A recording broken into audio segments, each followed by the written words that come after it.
Oh my god, I can't believe my eyes. How can she lift that massive rock all by herself? She's gotta be one of those adepti, surely. Oh, mighty Adeptus, please give me your blessing so that in the coming year I may reap a more bountiful salary. This is top tier in size and quality, and the condition it's in is quite simply immaculate.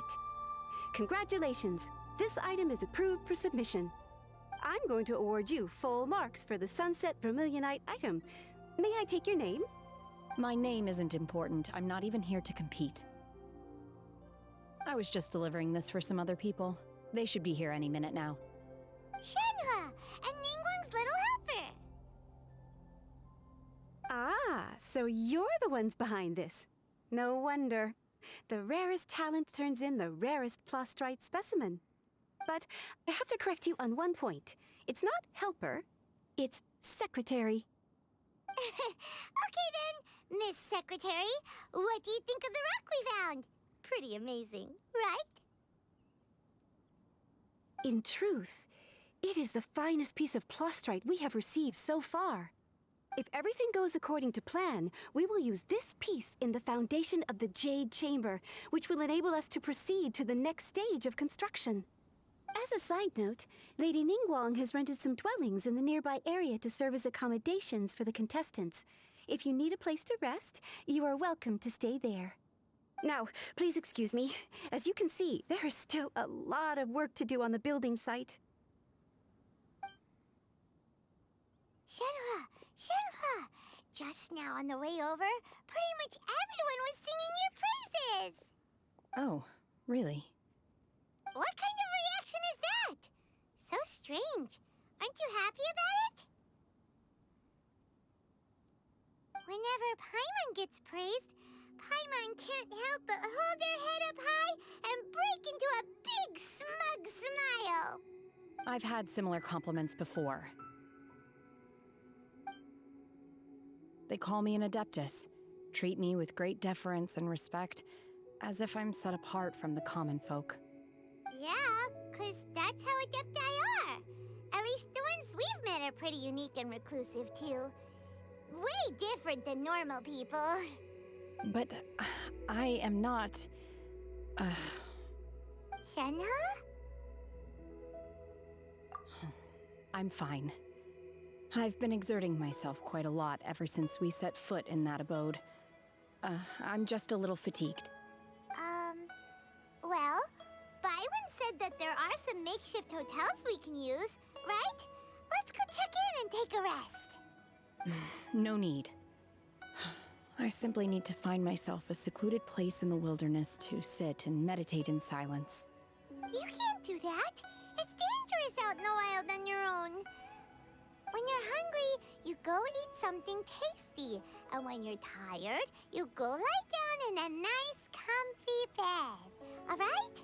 Seriously, don't punish yourself like this. Okay. If you insist.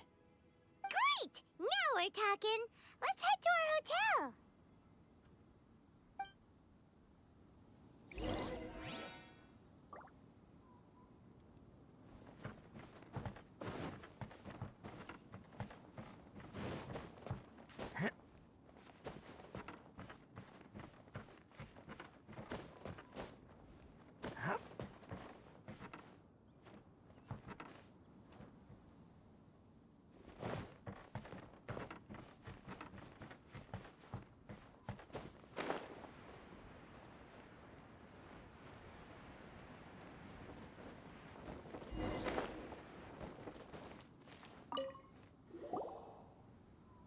Hi there.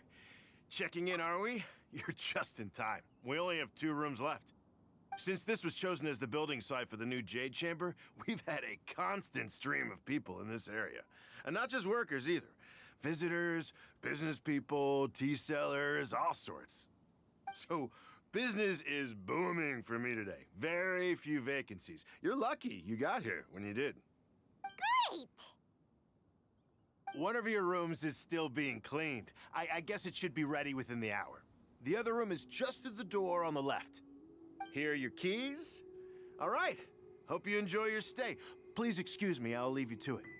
Shenhe, you should go get some rest. We'll hang around outside until the other room's ready. Paimon's gonna go see if there's anything good to eat around here.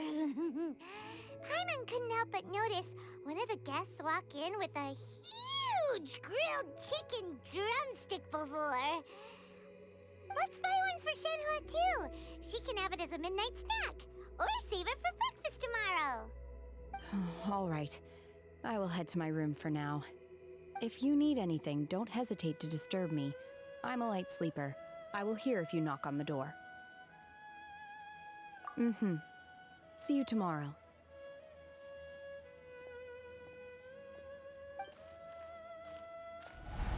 Hey! Isn't that Cloud Retainer? What's she doing here? Let's go and say hi.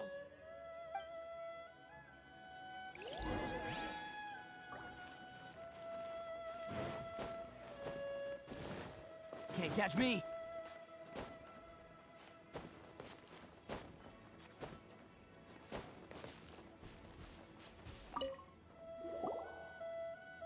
One trusts you have met Shenhe.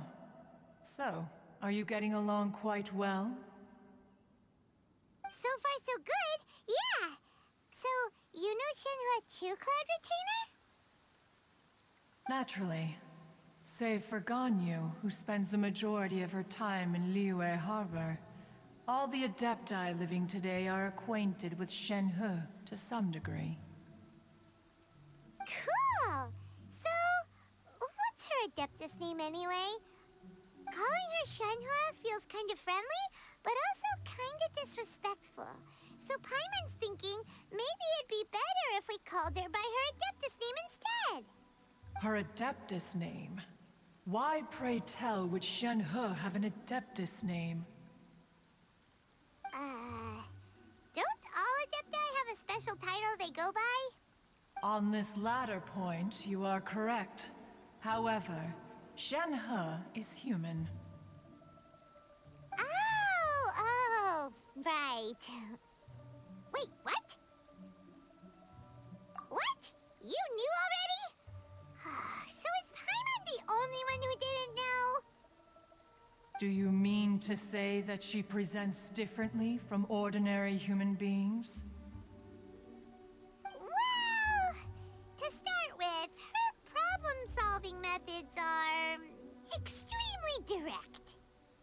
Ah, yes. She was like this all those years ago when one first met her. In this respect, she has not changed. One first found Shenhe by chance in a cave. One was passing by and sensed the presence of a god's remains. Being of an ever-vigilant disposition, one entered immediately to inspect the scene. Inside was Shenhe, then aged around 6 years old. In her hand, she held a dagger with which she was confronting a monster that was the god's remains incarnate. That sounds so dangerous. When one arrived, she had already been locked in confrontation with this monster for several days. Most mortal children are fragile, both physically and mentally, and are highly reliant on their parents for survival, but not so her. That she was able to endure such terrible danger was due not only to her strong willpower, but also to the bloodlust and homicidal instinct with which she was born. One dealt with the monster, yet she still refused to lower her guard. She even pointed her dagger in one's direction and remained ready to strike. Only after she was satisfied that one had no intention to cause her harm did she finally relent. She then passed out without uttering a single word. In other words, if you hadn't passed by that day, Shenhe might have... Not necessarily. Upon one's arrival, one could sense that the god's wrath was gradually receding. Even had the stalemate continued, one suspects that Shenhe may have still emerged the victor of the confrontation. That's still so dangerous, though. Why was a tiny little kid battling against the wrath of a god in the first place? Alas, the mortal world is rife with suffering of every kind. And she had experienced her fair share of this, even at a tender age. Seeing that she was homeless, one decided to adopt her. Indeed, it is one to whom she refers. Shen-He has an extraordinary constitution, making her well adapted to practicing the Adepti arts. All the Adepti cherished her talents, and so we were willing to train her. However, her homicidal urges did not subside with age. Rather, they grew stronger day by day. Mooncarver once performed a divination for her. He declared that her fate is to bear the curse of calamity. Consumed by malevolent energy, she is prone to bring harm to those around her. Such is the magnitude of the danger this poses, that her soul must be bound with red ropes to keep her homicidal instinct at bay. The red ropes have indeed served to keep her calmer and more content. They also seem to have rendered her somewhat inexpressive. Perhaps the red ropes are so powerful that they have suppressed some of her other emotions as well.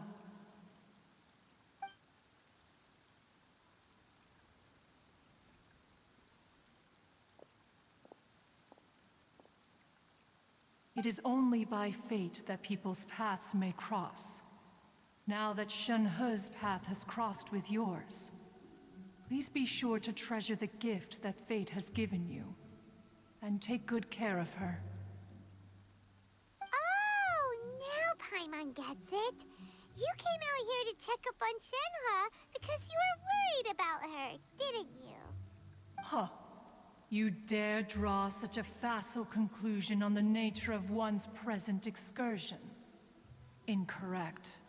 The truth is that while Liyue Harbor may seem peaceful today, danger is always lurking in the shadows. Ningguang once made a bold assertion that this is to be the era of the contract between Liyue and the humans. Well, one is most curious to observe how she will respond to the coming storm. If she handles it admirably, one is willing to be a witness to her achievements. But if she does not, the Adepti shall not hesitate to seize control. Let us conclude our conversation here for today. One has occupied enough of your time, and night is approaching. Be sure to get ample rest.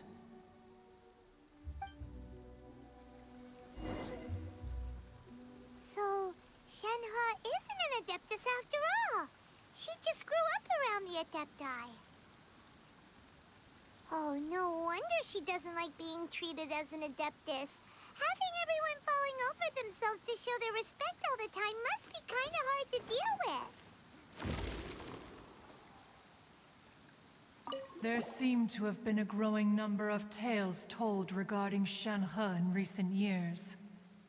Perhaps she was seen on the previous occasion when she secretly ventured out from the mountains. One has heard that a playwright in Liyue Harbor wrote an opera based on the legends told about her. It is called The Divine Damsel of Devastation. The play portrays her as making a stand to protect her fellow villagers. One can only surmise that every story needs a hero.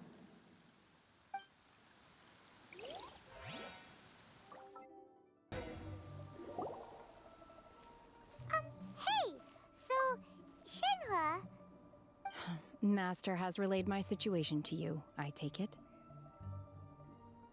Oh? How did you know? I'd intended to wait until you came back before going to sleep, but I didn't hear you come in.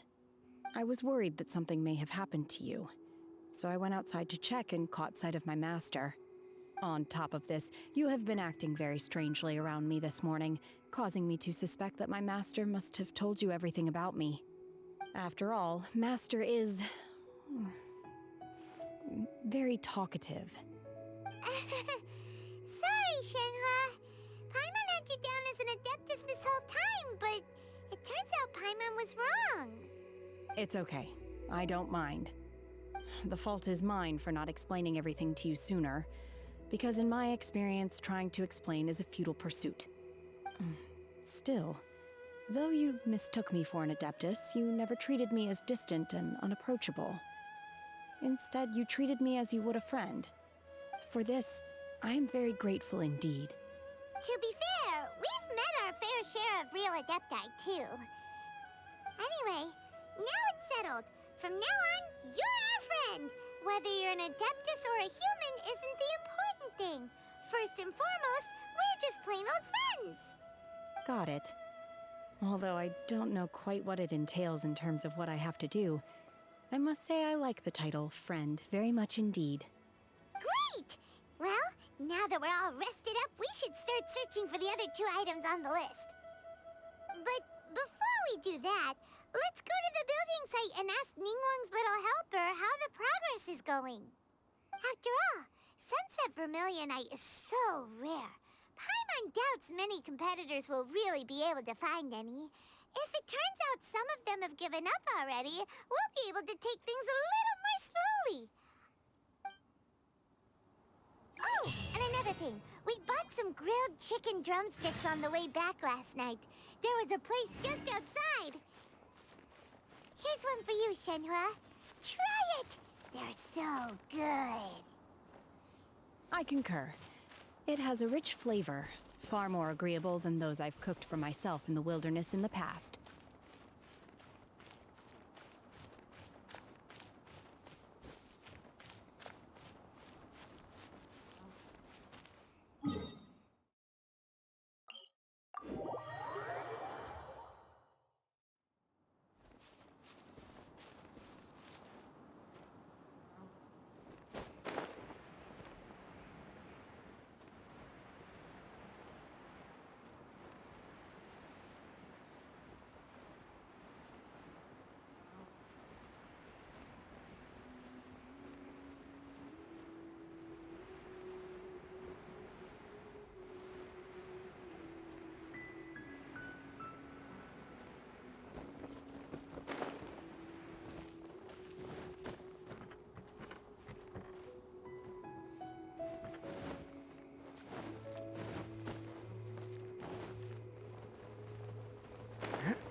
Look!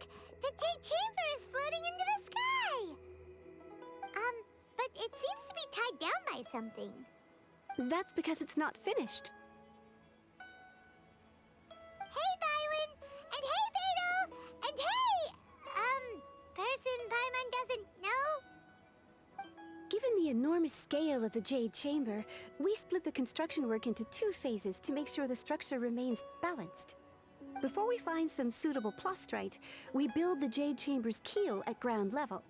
Once the plastrite is ready, we place it into the keel and let the partially constructed Jade Chamber rise up to the height of the surrounding mountain peaks. The remainder of the construction work is then carried out at that altitude. Once everything is ready, we release the iron tethers and allow the Jade Chamber to rise to its target altitude. Miss Bywin, we've brought some new materials to submit.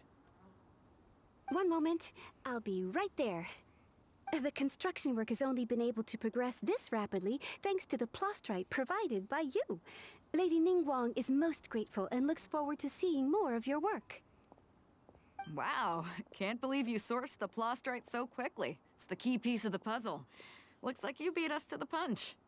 Beto? You're joining the Jade Chamber contest too? Sure am. I happened to get my hands on a chunk of Sunset Vermilionite on a voyage a while back, so I figured I'd bring it over. Huh.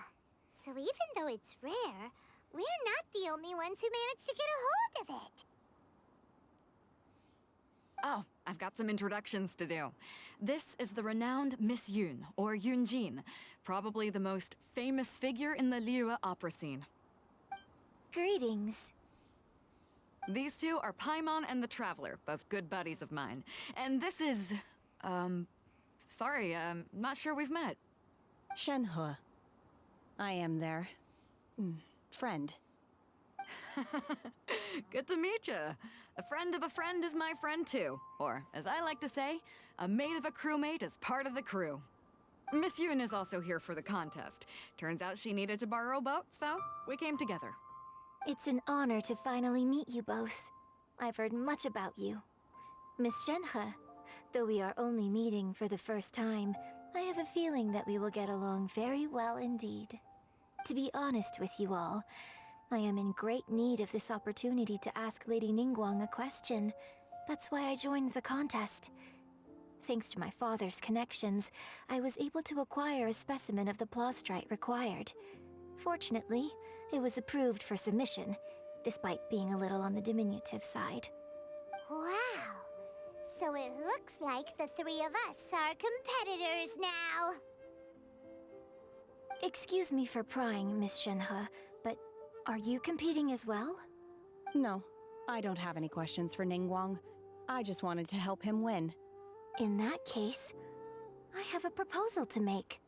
Lady Ningguang said that the first 3 contestants to procure all 3 materials will be awarded the chance to ask a question. Well, there are 3 teams here. We can split the prize between us. Instead of competing against each other, we could work together to secure the top 3 places between us. What do you think? Sounds great, but how does it change things exactly? I think I see where you're going with this, Miss Yoon. The plastrite was the most difficult item to source by a long shot. Luckily, all 3 of us managed to get our hands on it. The 2 remaining items aren't quite so rare, so as long as one of us finds a way to source it, the other 2 can hop on the bandwagon. How'd I do? Is that what you had in mind? Precisely. Huh. Interesting approach. Okay then. All right, I'll go first. I have some leads on these wonder cores. From what I've heard, the core itself is really not that difficult to make. The hard part is getting hold of the ore used as raw materials. I'm gonna head back to the ship and ask Suling if he's heard of them. You guys... We will head into town and seek advice from Master Zhang of Hanfeng's Ironmongers.